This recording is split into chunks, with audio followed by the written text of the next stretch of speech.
Olá, tudo bem? Esta apresentação ela traz um tema muito relevante, tratando do seguinte assunto: o método Piaget e o Moodle potencializando as estratégias pedagógicas para o ensino híbrido. Ela será apresentada em duas etapas, pelos professores do Colégio Militar de Brasília, Cássio Costa, que sou eu, e depois pelo professor Vitor Bexiga. No sumário serão abordados os seguintes itens: uma breve introdução falando das tecnologias digitais da informação e comunicação no século XXI, o objetivo deste trabalho, onde queremos chegar, a metodologia empregada, como abordamos cientificamente esse assunto, a sala de aula investida e o Moodle, como foi feito esse casamento, a zona de desenvolvimento proximal, a ZDP de Vygotsky, e o método Piaget, ou seja, a instrução por pares em português, como funciona essa instrução por pares, que será bem abordado com mais profundidade pelo professor Vitor Bexiga, e algumas considerações finais. Então, as tecnologias digitais no século XXI. Nos últimos 40 anos, depois da ARPANET, que foi o embrião da internet, nós tivemos evoluções em todas as áreas do conhecimento humano. E a educação teve ganhos exponenciais. Outra premissa importante também é que atualmente os docentes devem pensar fora da caixa, sair da mesmice, sair dessa posição de achar que são detentores já do conhecimento e usufruir dos ganhos advindos do cyberespaço.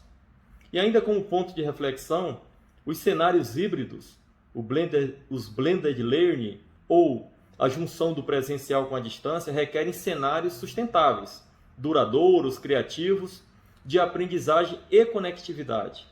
Atualmente, os docentes devem saber também quais são seus potenciais, suas competências digitais e seus gaps, suas lacunas, como eles podem preencher essas lacunas, de forma que sejam reconfigurados ou mesmo versionados para que fiquem sintonizados com essa geração plugada. No exemplo ao lado, nós vemos nessa figura que muitas vezes temos muitas ferramentas disponíveis, mas por desconhecimento não usamos. Muito bem representado aqui por esse canivete. Resumindo, o uso das tecnologias digitais da informação e comunicação na educação deve-se buscar ir além do sentido individual do saber, o que fazer e como fazer com essas ferramentas, e partir para um uso coletivo e colaborativo, de quando e por que fazer, buscando sempre a efetividade em nossas ações. Aqui na figura ao lado nós vemos um iceberg, como se fosse uma cabeça humana. No lado acima, superior à linha d'água, nós temos um conhecimento individual das TEDx na educação, que é apenas simbolizado pelo que fazer e como fazer com essa educação, um conhecimento bem simplificado. E um outro conhecimento aprofundado, que é o que queremos de quando e por que fazer. Então, objetivos principais aos docentes é ter um conhecimento aprofundado dessas tecnologias para um uso coletivo. E além do básico, ou seja, não se deve saber apenas o que fazer com essas tecnologias e como fazer. A gente tem que ir além, então, mas também quando e por que utilizá-las. Precisamos sempre sacar a ferramenta correta para solucionar problemas distintos, como exemplo na temática desta apresentação. Como objetivo deste trabalho, iremos apresentar uma proposta de utilização combinada de ferramentas digitais e estratégias pedagógicas para sintonizar o docente e suas práticas de ensino-aprendizagem aos novos tempos conectados, empoderando, engajando, motivando seus discentes e tornando suas aulas mais atrativas. O método científico adotado neste trabalho partiu de uma pesquisa qualitativa, de natureza aplicada, com objetivo exploratório. E quanto aos procedimentos, utilizou-se da pesquisa bibliográfica com levantamento dos referenciais teóricos dos principais estudiosos sobre o assunto. Então, o que é que vem a ser a sala de aula invertida e esse casamento com o Moodle? Abordaremos primeiramente aqui algumas premissas para alicerçar bem essa escolha dessa metodologia. Então, a principal, no meu ponto de vista, é o que os estudantes de hoje eles constroem conhecimento na palma da mão. Estão todos construindo conhecimento fora dos muros escolares. E o que é que vem a ser a sala de aula invertida? É simplesmente a inversão dos tempos de aula. E ao utilizá-la, o professor deve ter um papel mais ativo e mediador na construção colaborativa do conhecimento. Então, nesta metodologia, o aluno ele já vem para a sala de aula com o conteúdo previamente assimilado. É o contrário, né? O contrário do que é feito. Nessa vertente também, utilizando da aprendizagem ubíqua, dessas tecnologias disponíveis, ou seja, essa aprendizagem que está sempre disponível em qualquer tempo, em qualquer lugar, o ambiente virtual de aprendizagem Moodle, ele serve como suporte para responder muito bem à sala de aula invertida, porque ele apresenta algumas estratégias que estão disponíveis aos alunos em qualquer tempo, em qualquer lugar, basta acessar. Essas estratégias assíncronas que os professores podem usar são alguns recursos como vídeo, áudios, gráficos, etc. E algumas atividades também assíncronas como H5P, questionários, fóruns, wikis, glossários, bastando para isso simplesmente configurar a sua sala virtual e a partir das tecnologias disponíveis, o aluno ele pode acessar em qualquer tempo, em qualquer lugar. Isso já se preparando para a aula que vem futuramente. Então esse método ele dá muita autonomia ao aluno na gestão do seu conhecimento. Ou seja, o aluno ele constrói sua aprendizagem fora do ambiente escolar. Ele faz isso tudo no ambiente virtual de aprendizagem Moodle, vindo para a sala de aula com conteúdo previamente assimilado. Então a próxima etapa, que é destrinchando o P-Structure, será feito pelo professor Vitor Bexiga. Então ele vai aprofundar mais no assunto e dizer como é que isso acontece. Olá pessoal, tudo bom? Bom, é uma grande satisfação estar participando, ainda que de maneira virtual, desse congresso. E muito obrigado aí, professor Cássio, pela introdução. Vamos dar continuidade. Primeiramente, nós vamos falar um pouquinho sobre a zona de desenvolvimento proximal de Vygotsky. Vygotsky acreditava que todo sujeito ele tinha um conhecimento adquirido e próximo disso um conhecimento potencial. E esse conhecimento potencial poderia ser desenvolvido através de um desafio e através da interação social, seja com o professor ou mesmo com colegas que já tivessem atingido esse pequeno estágio de desenvolvimento, trazendo o colega para o mesmo desenvolvimento. Ou seja, Vygotsky acreditava que a interação social era essencial para se desenvolver uma aprendizagem contundente, significativa. Bom, então, Vygotsky ele acreditava na questão da interação. Vamos agora falar um pouquinho sobre Eric Mazur. Eric Mazur ele se apropriou um pouquinho da ideia de Vygotsky fazendo uma releitura. Qual que era o problema vivenciado por Eric Mazur? As turmas de física tinham um índice de reprovação muito grande. Então ele pensou numa estratégia onde ele pudesse fazer com que os alunos eles conseguissem superar essa dificuldade e não fracassar logo de cara no curso, né? Então a ideia de Eric Mazur era a seguinte: o aluno, ele de maneira individual, ele ia estudar sozinho a disciplina. Depois que ele tivesse feito uma leitura dos principais objetivos, as principais habilidades e competências, ele ia para a sala de aula, onde o professor ia colocar um questionamento.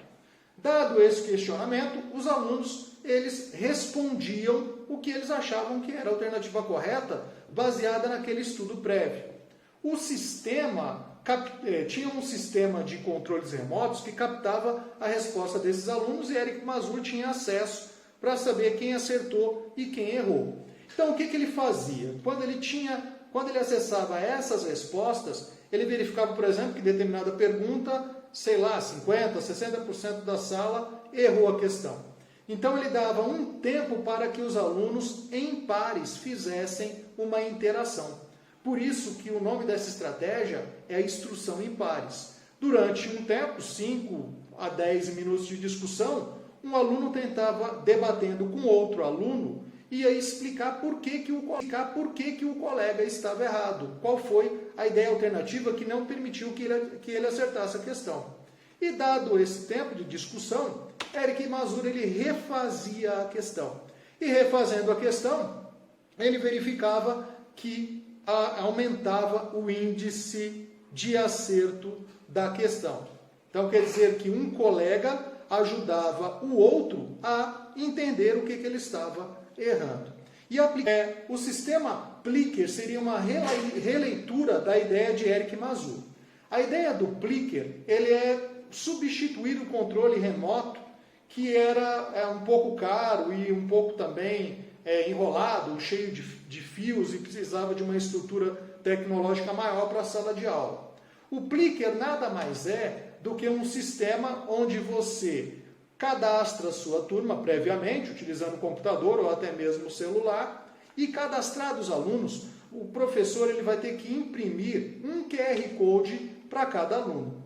Esse QR Code ele vai ser um código personalizado, onde o aluno vai responder as perguntas que são feitas na hora da mediação. Então a ideia é semelhante a de Eric Mazur. O aluno vai estudar em casa e na hora da interação, o professor, utilizando o Plicker, ele vai pedir que o aluno mostre o cartão, indicando qual é a resposta que ele dá ao questionamento. Bom, dada a resposta, de acordo com a posição que o aluno coloca, ele vai estar registrando letra A, B, C ou D como resposta para a pergunta que foi feita. Então, o professor, de posse de um celular, o que ele vai fazer? Ele vai filmar, vai fazer como se ele fosse fotografar a turma, e à medida que ele vai passando, captando os QR Codes com a câmera do celular, o celular já vai registrando essas respostas e indicando quem acertou e quem errou ao questionamento. Então, o professor, de maneira real e automática, tem acesso a quem adquiriu e quem não adquiriu aquela determinada habilidade e competência. Então, através do Plicker é possível fazer uma releitura da instrução em pares de Eric Mazur. Então, o método seria o aluno utilizar o Moodle para poder se apropriar ali, fazer uma leitura inicial da disciplina, fazer alguns questionamentos, resolver exercícios, até mesmo acessar o professor, tirar dúvidas, e de maneira presencial, o professor, utilizando o Plicker, faria a pergunta ao aluno. Esse aluno, utilizando o seu cartão, seu QR Code, responderia. O professor daria um tempo para a mediação, para que um aluno tentasse convencer o outro de qual que é a resposta correta. E, finalmente, seria feito ali uma conclusão a respeito da aprendizagem, das ideias alternativas, e se verificaria, provavelmente, pelo menos é isso que a teoria tem mostrado, que um indivíduo é capaz de ajudar o outro a atingir essa zona de desenvolvimento proximal, atingir esse estágio mais desenvolvido de conhecimento, se apropriando daquelas habilidades que o professor deseja que ele desenvolva. Bom, pessoal, a tecnologia está aí para ser usada. É muito limitador o professor utilizar somente a tecnologia como meio de se facilitar uma apresentação de slides ou se dispor um vídeo. As metodologias ativas, elas podem trazer muito mais. E a aprendizagem do Peer Instruction aliado ao Plicker, ela é muito promissora e capaz sim de ajudar muito nossos alunos no sistema híbrido.